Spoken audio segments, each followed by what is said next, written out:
শহীদ রাষ্ট্রপতি জিয়াউর রহমানের স্মৃতি সংরক্ষণের লক্ষ্যে প্রতিষ্ঠিত শহীদ জিয়া স্মৃতি সংসদ এর ৪৪তম প্রতিষ্ঠা বার্ষিকী উপলক্ষে নেত্রকোনায় আলোচনা সভা অনুষ্ঠিত হয়েছে। আজ বিকেল ৪টায় শহরের ছোট বাজারস্থ জেলা বিএনপির কার্যালয়ে বাংলাদেশের স্বাধীনতা এবং বাংলাদেশের জাতীয়তাবাদে শহীদ রাষ্ট্রপতি জিয়াউর রহমানের অবদান শীর্ষকে আলোচনা সভার আয়োজন করা হয়।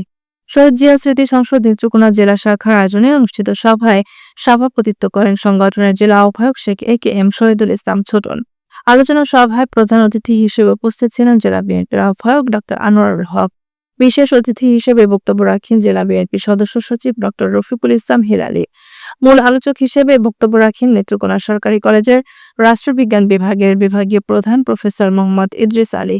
বক্তারা শহীদ জিয়াউর রহমানের স্বাধীনতা পরবর্তী রাষ্ট্র গঠন, অর্থনৈতিক উন্নয়ন এবং বাংলাদেশি জাতীয়তাবাদ প্রতিষ্ঠায় তার বলিষ্ঠ নেতৃত্বের বিভিন্ন দিক তুলে ধরেন।